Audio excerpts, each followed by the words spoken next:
Donald Trump has said on multiple occasions that he wants to protect Social Security and Medicare. Those are two programs that work, he cares a lot about them, and he's gonna protect them from Democrats. Now, later in this clip, I'm going to explain how Donald Trump has put those programs in jeopardy, single-handedly done that. But before I get to it, I want to provide some evidence of what Trump has said on the record about these very programs. Take a look. But there's no administration, probably, and even you folks have generally acknowledged this, that has done more work. When you look at tax cuts, if you look at the health care programs that we're passing, and all of the things we've done, we're saving Social Security. The Democrats will destroy Social Security. We're saving Medicare. The Democrats want to destroy Medicare. You look at what they're doing, they're going to destroy Medicare. And we will save it. We will keep it going. We're making it stronger. We're making Social Security stronger. We're making our whole country stronger. Clown, pathological liar. He says, now all of you will know this in reality. No, they don't. You've done nothing to help Social Security. We're gonna get into that in a second. But who thinks that the Democrats are trying to destroy Social Security? And what do you base that on? Like if you base it on some saying that, for example, when Obama offered up a grand bargain to the Republicans and it would have cut Social Security a little bit. Now that's a thing that was real and we criticized them vociferously at the time, et cetera. But generally speaking, Democrats try to protect Social Security and Medicare, and Republicans talk nonstop about what they call entitlement reform, which means cutting Social Security and Medicare. But in this guy, he's like, everybody knows I'm protecting it. By doing what? And Democrats are trying to destroy it. By doing what? Under your watch. What did they do to try to destroy Social Security? It doesn't matter. I'm just gonna make up stuff nonstop. Well, not only does it not matter to Trump in providing evidence, but it doesn't matter to his base. You know, the RNC had this poll that's honestly put them in a bit of a panic because Trump's base believes everything that he says. And so even though all the evidence indicates that Democrats are going to take over the House, Trump keeps saying, no, there's no blue wave, there's a red wave. Don't worry, there's a red wave. And so the voters are like, oh, okay, yeah, there's gonna be a red wave. We're not gonna go vote, everything's fine. No, that's a really interesting poll. The Republicans did the poll, and they're trying to get Trump to stop saying things that aren't true about how the Republicans are gonna win the election, because their polling shows their own voters are like, oh, I'm not going out to vote because we got this thing on lockdown. Yeah, it's Trump's wonderful. talking about a red wave, right?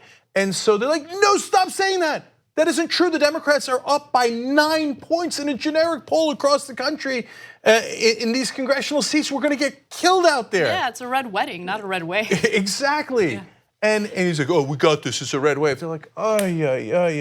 Yeah. I mean, just today he said in another interview, the Democrats know that the Mueller investigation has been discredited. They acknowledge it, they know, they say it. No, they don't, they've never said that. You just made that up. Yeah.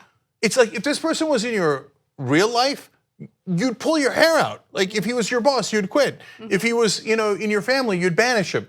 I don't know, but we can't banish him, he's the president. Yeah. So now getting back to Social Security and Medicare, if you look at the numbers, you'll see that, look, these programs were already suffering because of a lack of revenue that we're bringing in, tax cuts, corporate tax loopholes, you get the picture. But the situation has gotten a lot worse under Trump because he has further cut taxes for the wealthy. So the Old Age and Survivors Fund, which is part of Social Security, will begin paying out more than it takes in fiscal year 2022. From there, the fund's $2.8 trillion reserves will be gone by 2034. Now, how Trump has exacerbated the problem, okay? So, and that's based on the tax cuts. So, by the way, this isn't just based on us, it's based on what Steve Mnuchin has said as well.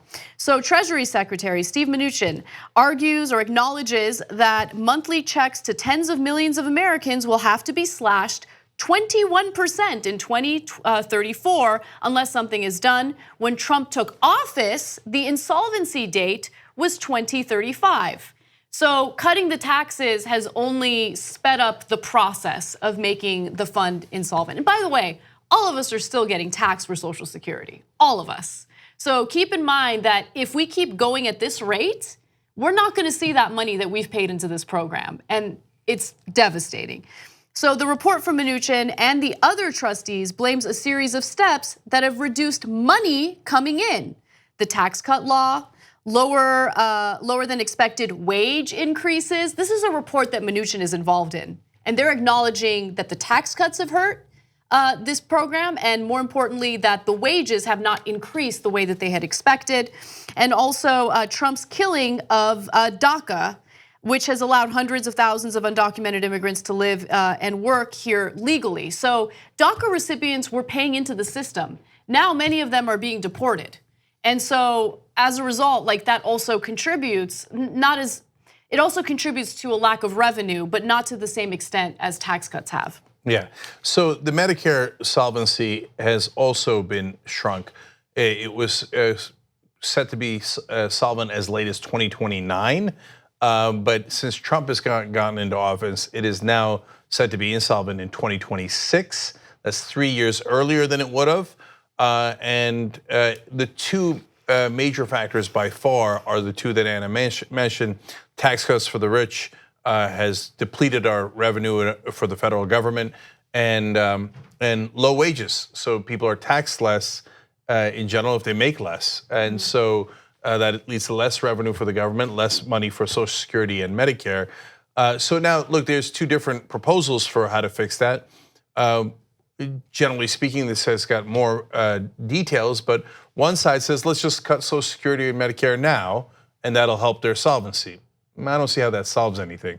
So wait, instead of cutting it 20 years from now, let's cut it today. That doesn't solve it. That does the exact opposite. That's the Republican plan. The Democratic plan or the progressive plan is, no, you know your payroll taxes are capped at, I think it's around $120,000. Why are we capping it? Why don't we just let everybody pay the same percentage no matter what their income is? It's a regressive tax. The middle class and the poor pay a higher percentage of their income than the rich do. It makes no sense. So if you actually make that even, you solve the problem entirely. So that would be the right thing to do. But instead, of course, Donald Trump, as usual, has gone in the exact opposite direction while claiming that he fixed it.